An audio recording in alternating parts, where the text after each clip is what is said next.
चलिए इस गीत के मैं एक्सरसाइज भी करा देती हूँ।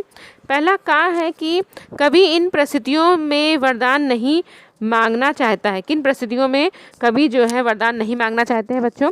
तो 4 ऑप्शन है यहाँ पर, चारों ऑप्शन हमें कंप्लीट करने हैं कि कवि किन किन परिस्थितियों में वरदान नहीं मांगना चाहता है। चलिए देख लेते हैं, इनको मैं कंप्लीट करा देती हूँ, इसके आंसर आपको बता देती हूँ।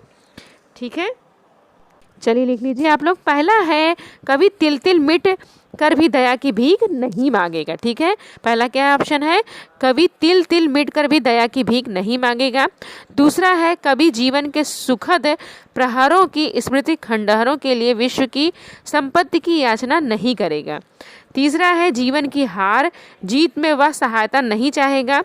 और चौथा है लघु बने रहें पर भी हृदय को ताप या आशीर्वाद कुछ भी मिलने पर वह अपने कर्तव्य पथ पर हटेगा नहीं। ठीक है बच्चों, समझ में आ गया आप लोगों को कि ये 4 ऑप्शन दिए गए हैं। आगे देख लेते हैं। खा है आकृति पूर्ण कीजिए।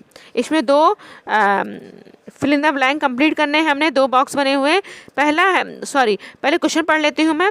सुखद स्मृति के लिए है और दूसरा है कभी भयभीत नहीं है। ठीक है, इनके दोनों के आंसर हमें लिखने 2 पॉइंट्स लिखने हैं दोनों के। चलिए मैं बता देती हूँ इसके भी 2 पॉइंट्स क्या क्या हैं।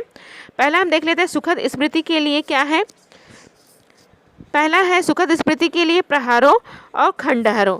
पहले बॉक्स में हम प्रहरों लिखेंगे और दूसरे बॉक्स में हम क्या लिखेंगे? खंडहरों। ठीक है बच्चों, पहले बॉक्स में हम क्या लिखेंगे?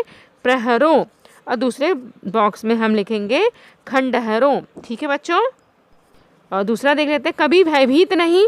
पहला है इसका आंसर कि हार और दूसरा है जीत। ठीक है, कभी भयभीत नहीं में पहला क्या आंसर है? हार और दूसरा है जीत। ठीक है बच्चों, आगे देख लेते हैं। पद में पुनरावृत्त हुई पंक्तियाँ लिखिए और इसमें क्या आएगा वो बता देती हूँ मैं पहले आपको।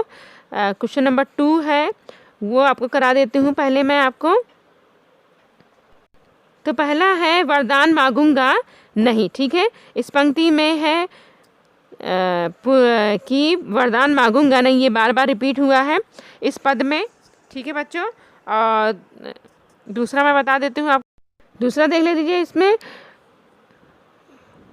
रुगण शैया पर पड़ी माताजी को देखकर मोहन का धीरज तिल तिल मिट रहा था।